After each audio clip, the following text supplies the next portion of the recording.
Hey there, welcome. Today I wanted to talk about guru yoga and transmissions. And I want to talk about this because it's a big part of Tibetan Buddhism, Vajrayana Buddhism. It's a big part of Dzogchen, Mahamudra. So these are like the non-dual spheres of Buddhism for the most part. It's also present in different versions of yoga, different versions of Hinduism, and it's often seen as something necessary to pursue the path.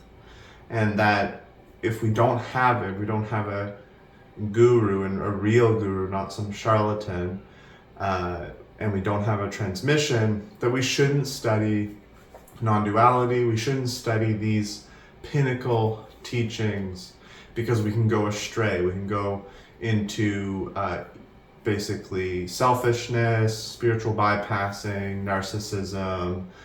We can go into amoral ways of living. We can go into excessive conceptual thinking, which will just hinder us in the long run. However, at the same time, so many of these non-dual teachers and sages, they say you don't even need a guru, that you don't need any external stimuli or pattern to enter the path, because all there is the path. There's nothing but the path of non-duality, the path of love, infinity, and God.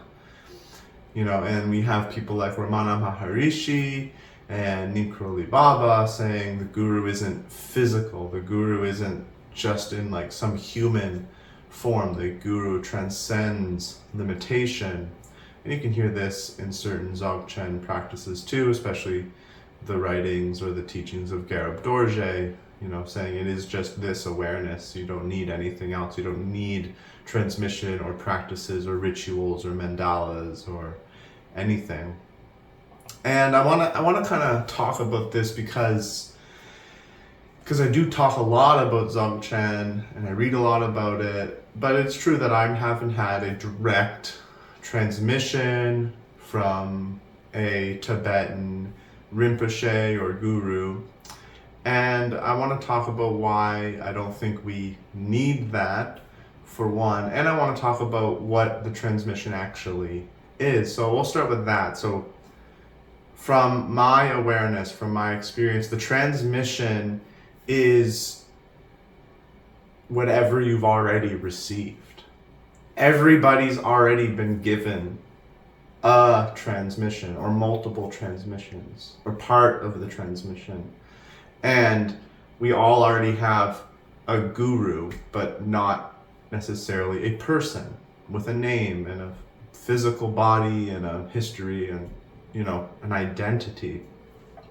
The proverbial lessons of God, of the universe, of the great perfection, of the great wisdom, they are always present. And for myself, it's been akin to karma yoga and bhakti yoga.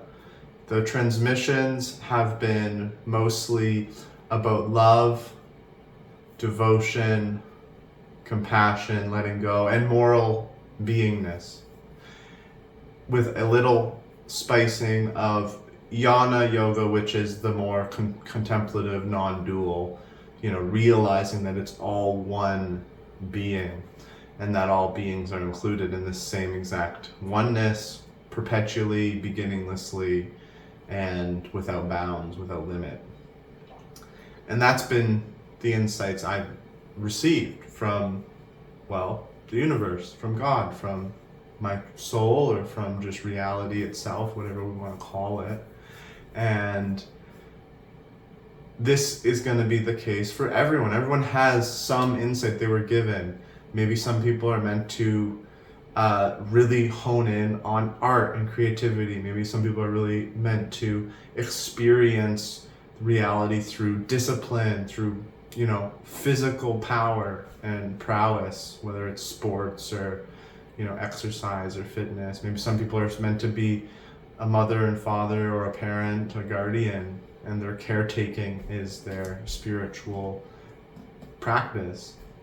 And that through that they've been given insights, they've been given teachings, they've been given the transmission of that undescribable love.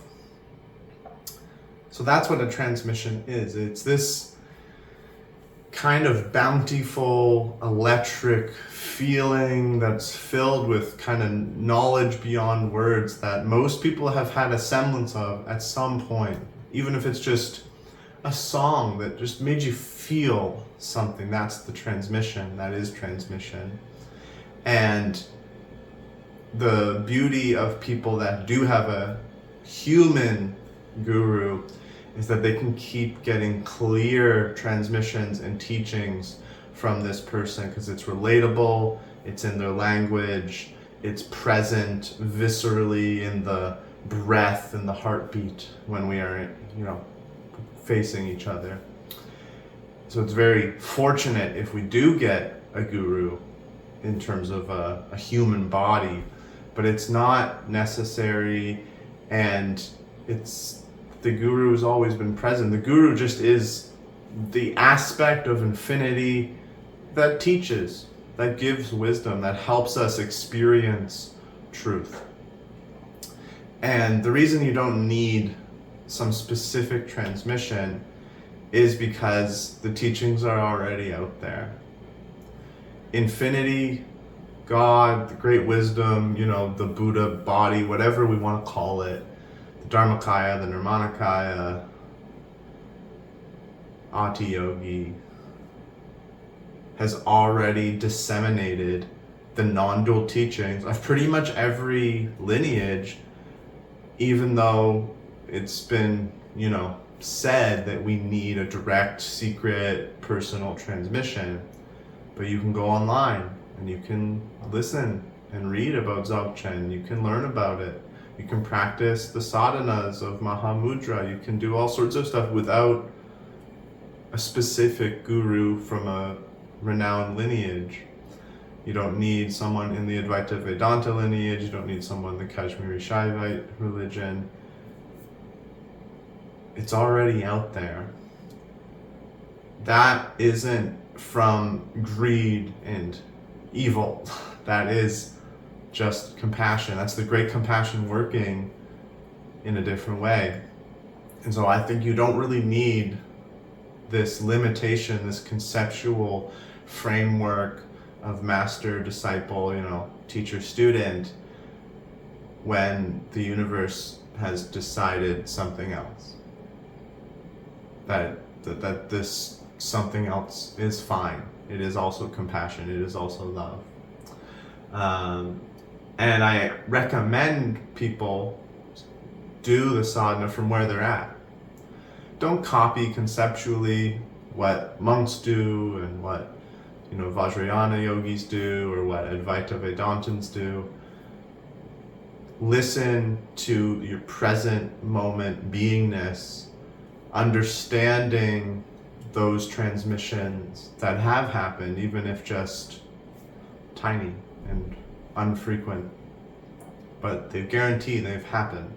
I don't think anyone hasn't had them to some degree. And that will be what your guru is. And it will change, you'll get new insights, you'll get new wisdoms, but follow that coherence within, that consistency, that indescribable path that's already been presented to you. Especially if you're watching this video, you most likely have had a couple, cathartic, blissful, compassionate experiences that feel different than just mundane living.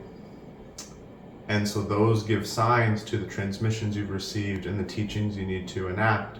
A lot of times we get a transmission, we get teachings, wisdom, insight.